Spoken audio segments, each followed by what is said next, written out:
Hello guys, Robot1 here, and today I have my top 8 Yang Zing Deck profile. Now, I topped 8 with this the other day at my local, so I thought I'd show you it. It's a new build that I made, and it's worked pretty well. It beat full power of BA, it beat Ignites nearly. Well, this is just in single games because of Chao Fang. But the decks it did beat was a BA zombie deck, which was really hard to beat. Full power Shadows, and what was the other one it beat? That one escapes me for some reason. I can't remember. But yeah, I put a lot of thought into this new build of my deck because when you're thinking about the new meta, it's Cosmo, Magi Spectres, Ignites, all those different Pendulum decks perform Mage, and I just thought I'd put a lot of thought into this, and it actually turned out really good. So I'm going to show you the build, and it topping 8 was really good for me, and I just really like that. So yeah, let's get into this. Okay, so I play 3 Jiao 2.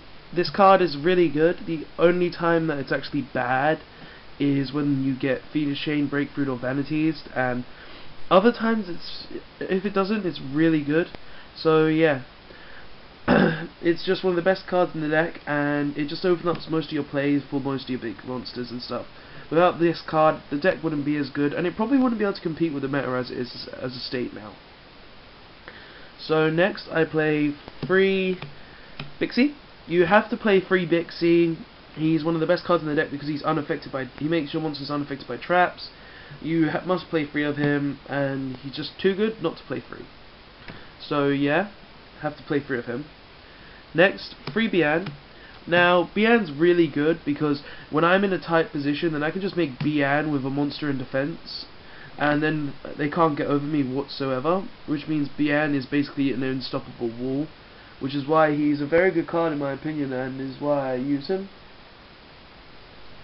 So yeah, you have to play. I would play Bian at 3 regardless because of how good he is and his effect to stop synchro monsters from being destroyed by battle.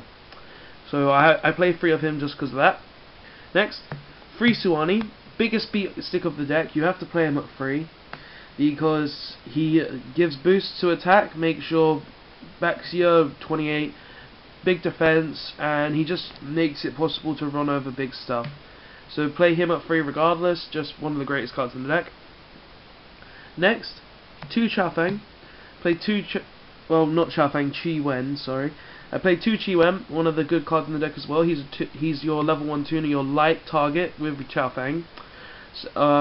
He's really good, mainly because you can special summon him from the grave when a Yang Zing is destroyed by battle or effect and sent to the grave, and he's just really good for that reason, because this card actually won me a game because of that, and it's actually really good as well.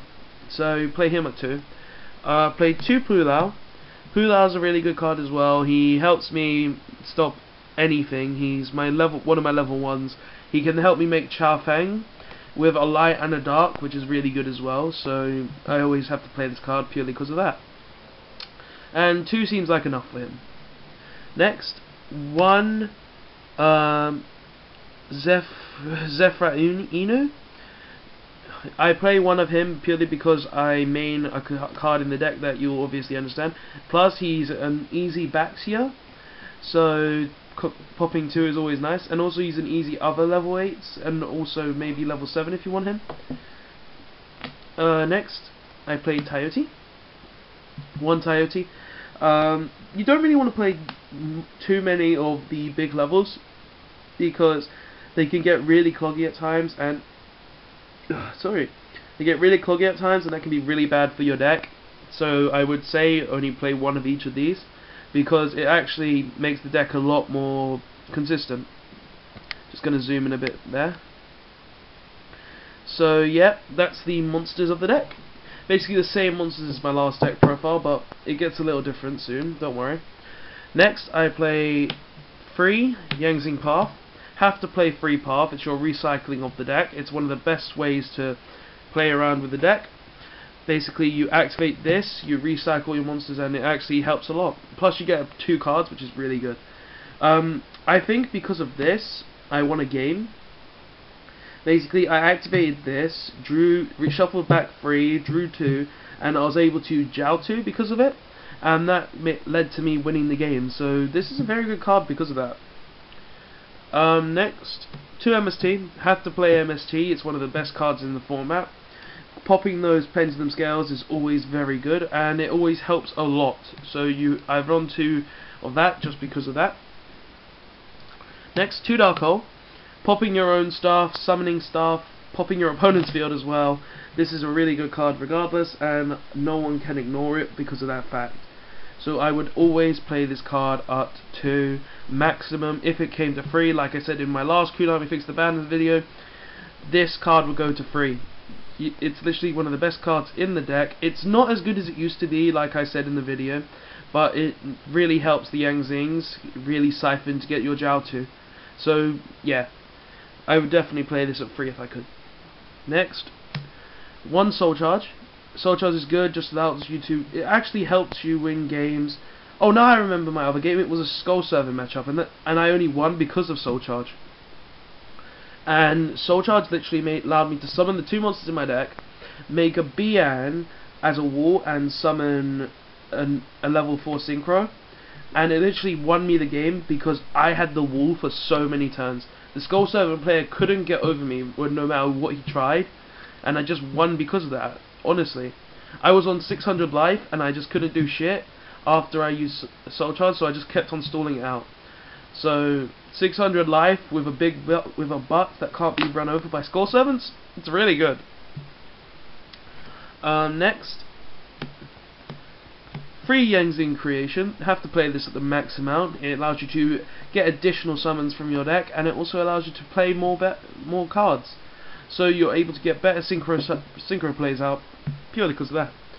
Next, 2 Mistake. Now, as we all know, this format's going to be a big search format, so Mistake has to be played in this deck.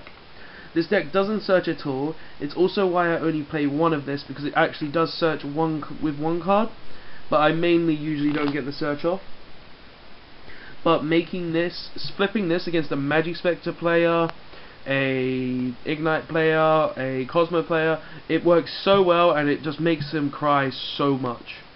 Now a card that I used to use in my Tellarknights, Anti-Spell Fragrance. Now the reason I play 2 Anti-Spell Fragrance is because the Pendulum matchup. Now if I'm playing against a Pendulum deck, then all I gotta do is flip Anti-Spell Fragrance and I basically win. Because if they don't have an out, then they can't set the scale, meaning they can't do anything to Pendulum summon. Because if Anti-Spell Fragrance is probably going to be one of the top cards of this format, purely because it can lock down Pendulum decks completely. Sure, against Magi Spectres, it wouldn't do as much as you think it would, but if I can beat down their 1 monster, then I can literally just go ham on them, and they won't be able to do anything. Purely because they can't Pendulum summon because of Anti-Spell Fragrance. Plus, it works against decks like Cosmo because it makes them wait. Because they can't instantly just activate their E-Tellies, they can't just activate their Cosmotowns. They have to wait a turn or 2 just to be able to do stuff like that. So this card can actually stall out the games in so many ways. Next, for just 1-ofs in the deck, I run 1 Fiendish Champion because the Magic Spectre matchup can't target anything, obviously. 1 Blazing Mirror Force. Now this is a very good card. Blazing Mirror Force it actually helps me win games because I can actually win a game with this card, and I can also just be like, bruh, you attack me? Oh, you're going to take damage as well, and I'm going to kill all your monsters. Sure, I take damage as well, but you lose your monsters, and you take damage. Should be like that. Next, Skill Drain. Now, Skill Drain, I played this against Magi Spectres on Death Pro, and Magi Spectres couldn't do anything. Skill Drain is literally one of the best cards of this format against Magi Spectres, because they can't do shit to this card. They can't have no outs to it. Because I'm not playing a Pendulum deck, they can't Wavering Eyes to banish it, and if they're not maining MST, they have no outs. This card literally wrecks the Magic Spectre matchup, and you just win really easy if you're playing this card.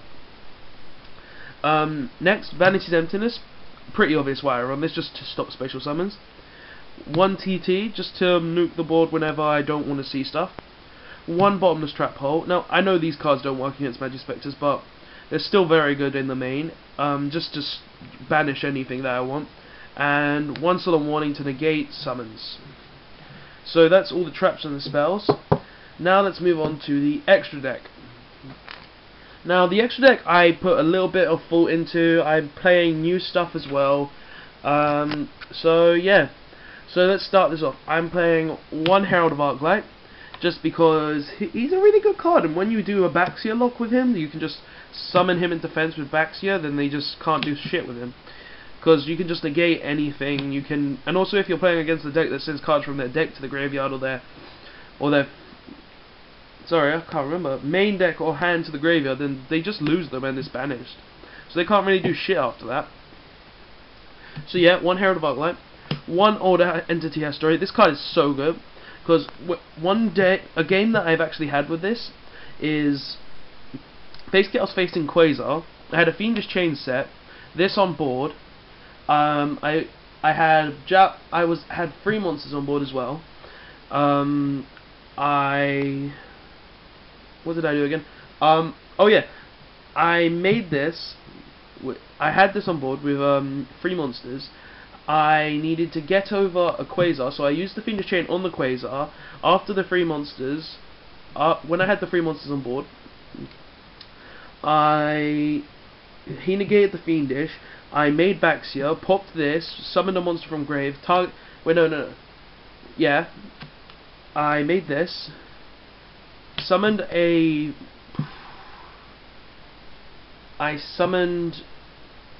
Oh yeah, I also had a creation up. I used the creation effect. Summon I summoned this, and summoned a Jouty from grave. Made another Baxia. Used the Baxia effect, pop this, steal the Quasar, and then just win for game because we were in time, and I just needed to do a few more damage. So Historia is a really good card because it's a Fiendish Chain plus a Snatch Steal, so it can be really good. So I would definitely run Historia regardless. Next, Armides, just because I don't like them doing anything when I attack. Yugioh Guardian. Yugioh Guardian actually won me a game because I needed to get rid of a White Mare, and Yugioh Guardian got rid of the White Mare. I stole the White Mare. Then on the next turn when the Skull Servant player tried to attack, I Fiendish Chained him, and he thought, but the funny thing is, he thought the White Mare actually still worked for him, and it actually didn't. So this card actually really good for me. And the Skull 7 player literally lost after that because I just attacked next turn attacked with Goya for game. So yeah, I run one Black Rose Moonlight Dragon. Really good card. This card has actually won me a game because I summoned it during my opponent's turn, compulsed their Virgil back to the extra deck, and they couldn't. I just won after that. They couldn't do shit. They lost their Virgil. They didn't get any BA effects because they didn't even use BA monsters to summon him. It's just, this card is really good, and I really like how it works. Next, one Black Rose just to nuke the board when I'm on a disadvantage. One Clearwing, because Clearwing is a broken card. Just target it, I destroy your monster, and I gain attack. Go on then. Yazi, obvious reasons. 2 Baxia, you have to run 2 Baxia. Baxia is one of the best cards in the deck, so if you are not running 2, 3 is a bit much, but 2 is really good. I just like compulsing my opponent's stuff to deck, then making big plays. So 2 Baxia. 1 Stardust Spark Dragon, because the Spark Dragon is actually really good. So I summon him, I can't be destroyed once, and that's really good. Sorry. So not being able to be destroyed is really good. Also it can protect other cards on the board, so if they MST, just use its effect. Protect what they MST'd. Decent. 1 Scarite Red Dragon Archfiend. Really good card, nuking the board and dealing damage. Very good. 1 Bills. Bills just because it can't be destroyed. Chow Fang because, oh my god, this card is so good against the Cosmo matchup and the BA matchup. Even the Magispectrum matchup if you make it with a win. It's just such a good card, and I would always run this card in the deck. It's so good. Basically, I summon this against Magispectors, they lose. They can't activate any of their effects, meaning I win. It's just so good. And 1 Leo, Keeper of the Sacred Tree. So that's the extra deck. I will show you the side deck I used, which will be now. Okay, so it's just basically all traps which I use, because the side deck is actually pretty annoying. 1, 2, 3, 4, 5. Because I had to put a lot of thought into this side deck, and it took me a while to actually figure out what I wanted to play. So let's show you. So 2 traps done. Traps done just really good. I can stop the traps for a turn, and it actually helps me really a lot. Because if I flip this against Magi Spectres, then for that turn I'm basically immune to their counter trap, I'm immune to their banish trap, I'm immune to everything they can do, so traps done's really good. 2 Chaos Trap Hole. This is basically for the BA matchup, and because this card against, I don't know,